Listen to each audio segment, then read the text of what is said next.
अस्सलाम वालेकुम viewers, welcome back to my channel competition. आज का हमारा टॉपिक बहुत ही इंटरेस्टिंग है और बहुत ही इम्पोर्टेंट है।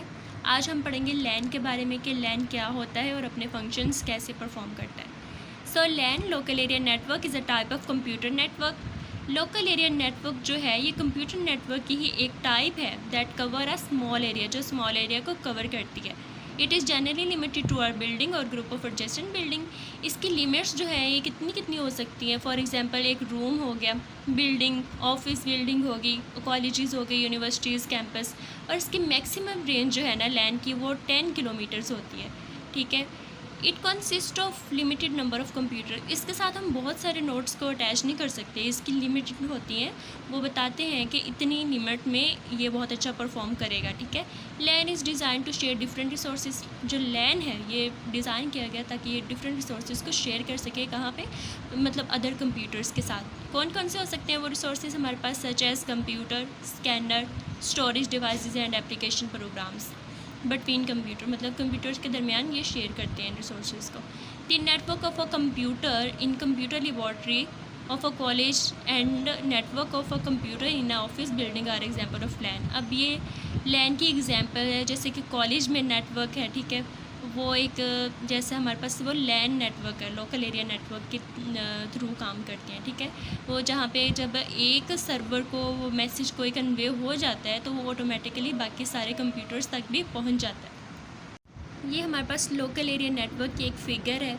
इसमें हमारे पास सर्वर है और हुब है। हुब से हमारे पास सारे डिवाइसेस जो नोड हैं वो कनेक्टेड है और इसके साथ प्रिंटर भी कनेक्टेड है, पेरिफेरल डिवाइसेस भी। ठीक है, नेक्स्ट है हमारे पास in LAN the nodes computer and other devices such as printer and scanner are connected to each other using enables और वायरलेस ट्रांसमिशन मीडियम। अब जो नोड्स होते हैं कंप्यूटर या अदर डिवाइसेस, कोई भी हो सकती है, प्रिंटर हो सकती है, स्कैनर हो सकती है, वो कैसे कनेक्टेड होती है इसके साथ?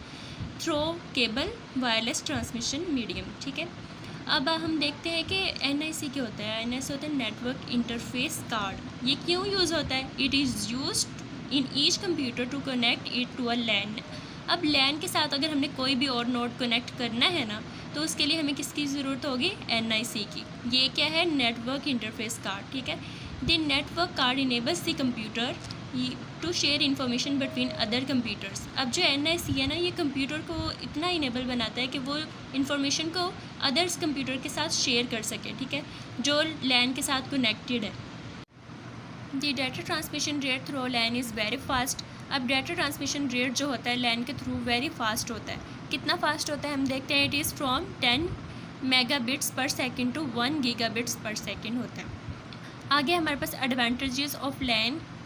एडवांटेजेस में सबसे पहला पॉइंट है हमारा resource sharing. The resource can be shared among different users. ये ना रिसोर्सेज को शेयर करता है डिफरेंट यूज़र्स के दरमियान। ठीक है, फॉर एग्जांपल कैसे? Many users on the network के काफ़ी सारे users can be use a single printer. जब काफ़ी सारे यूज़र्स जो है ना सिंगल प्रिंटर को यूज़ कर रहे होते हैं तो जो भी प्रिंटर पे इंफॉर्मेशन है वो सबके पास जाती है। ठीक है, तो इस तरह ये कैसे हुआ? ये रिसोर्स शेयरिंग हुआ हमारे पास। सिमिलरली सेकंड पे हमारे पास स्टोरेज डिवाइसेस जैसे कि हो गया and software located in a central server can be shared between our users on the network. अब जो स्टोरेज मीडिया है और सॉफ्टवेयर है ये हमारे पास सेंट्रल सर्वर के साथ जो है ना लोकेटेड है। ठीक है, अब सेंट्रल सर्वर जो है वो सारे कंप्यूटर्स और सारे नोड्स के साथ कनेक्टेड है, तो वहाँ पे जो भी इंफॉर्मेशन होगी ना वो नेटवर्क के थ्रू सारे नोड्स को मिल जाएगी। नेक्स्ट पॉइंट है हमारे पास अनएक्सपेंसिव। Unexpensive, it is unexpensive to install. The small business firms and educational institute can afford and easily install the LAN. अब ये अनएक्सपेंसिव होता है इसलिए स्मॉल बिजनेस मैन जो होते हैं, ये एजुकेशनल इंस्टीट्यूट्स होते हैं, कॉलेजेस, यूनिवर्सिटीज़ ना इसको इजीली अफोर्ड कर सकते हैं। ठीक है, लैन को इंस्टॉल करना। नेक्स्ट हमारे पास कम्युनिकेशन। ठीक है, the users can easily communicate with each other. अब जो यूज़र है ना ये ईजिली कम्युनिकेट कर सकता है दूसरों के साथ। ठीक है, they can also share data among them, और डाटा को भी बहुत इजीली कम्युनिकेट कर सकते हैं। नेक्स्ट है हमारे पास centralised data. All the data is stored and update on this central server through nodes. ठीक है, अब जो भी हमारे पास डाटा है ना वो कहाँ पे स्टोरेड है? सेंट्रल सर्वर में, और सेंट्रल सर्वर जो है नोड्स के साथ कनेक्टेड है और सारा डाटा स्टोर होता है नोड्स के थ्रू। ठीक है, सेंट्रल सर्वर में, क्योंकि वो सभी आपस में इंटरलिंक्ड है। So it become very easy to take backup of database of regular interval. तो ये ना वेरी इजी है कि हम किसी भी डाटा का बैकअप लें, सही है इसमें। नेक्स्ट है हमारे पास internet access sharing. Multiple user can access the internet using a single internet connection. जो हमारे पास मल्टीपल यूज़र्स हैं ना, वो इंटरनेट को यूज़ करके ना सिंगल इंटरनेट कनेक्शन के साथ एसेस करते हैं बहुत इजीली, ठीक है। The internet connection is established at centre server. अब जो इंटरनेट है वो कनेक्टेड है हमारे साथ सेंटर सर्वर में। In this way all the user can access the internet. अब जब कोई एक भी नोड है वो इंटरनेट के साथ कनेक्टेड है तो उसको सारी जो इन्फॉर्मेशन है वो सेंट्रल सर्वर से उसके साथ पहुंचती रहेगी, ठीक है। इसका मतलब ये है कि किसी भी नोड को लैन के साथ कनेक्ट करना बहुत इजी है, बस हमें सिंगल इंटरनेट कनेक्शन की ज़रूरत है, ठीक है। नेक्स्ट है हमारे पास data security. Data security can be implemented very easy, बहुत इजी होती है, because user are granted data access right. क्योंकि यूज़र जो है हमारे पास उसके पास पहले ही डाटा का असेस होता है, ठीक है, वो डाटा को असेस कर सकते हैं। The authorised user can connect to the server and can access specific portion of the data. अब जो यूज़र है ना वो सर्वर के साथ चूँकि कनेक्ट है, इसलिए वो किसी भी स्पेसिफिक पोर्शन के डाटा को असेस कर सकते हैं। नेक्स्ट है हमारे पास speed. Data transmission in a LAN is very fast. Data transmission speed जो है ना लैन में बहुत फास्ट होती है। नेक्स्ट है हमारे पास point reliability. It is very reliable network communication. Error are very rare. अब इसमें जो कम्युनिकेशन के एरर्स होते हैं ना वो वेरी रेयर होते हैं, कभी कभी फेस करने पड़ते हैं, अदरवाइज ये रिलायबल है।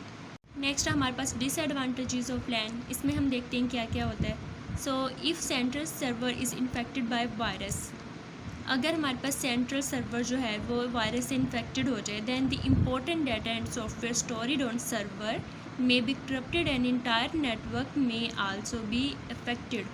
अब जो हमारे पास इम्पोर्टेंट डाटा है सॉफ्टवेयर में स्टोर, ठीक है, सर्वर के अंदर, तो वो करप्ट हो सकता है, वो लीक हो सकता है, कोई इसको चोरी कर सकता है और इंटायर नेटवर्क इससे इफ़ेक्ट हो सकता है अगर वायरस आ जाए, ठीक है, सेंट्रल सर्वर में। सो नेक्स्ट पॉइंट है हमारे पास all nodes depend on the central server, ठीक है। सेंट्रल कंप्यूटर कार्ड हब कहते हैं हम, इसके साथ सारे नोड्स कनेक्टेड होते हैं हमारे।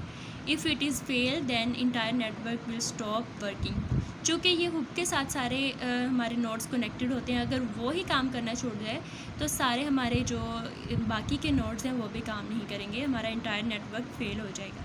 थर्ड पॉइंट है हमारे पास a trained and competent network manager is required to run the LAN.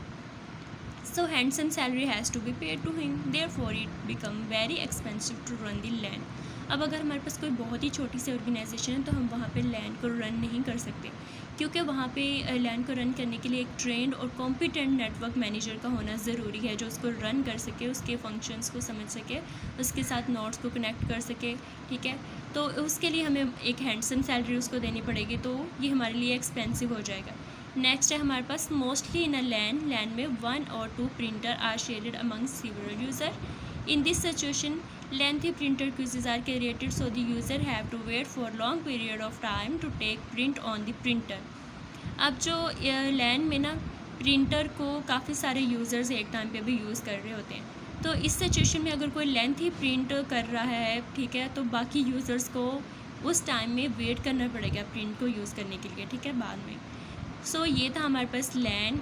I hope कि आप सबको समझ आई होगी। So thank you for watching my video. Channel को सब्सक्राइब करें और बेल आइकन पे प्रेस करें और वीडियो को लाइक करना मत भूलिएगा। अल्लाह हाफिज़, मिलते हैं अपनी नेक्स्ट वीडियो में।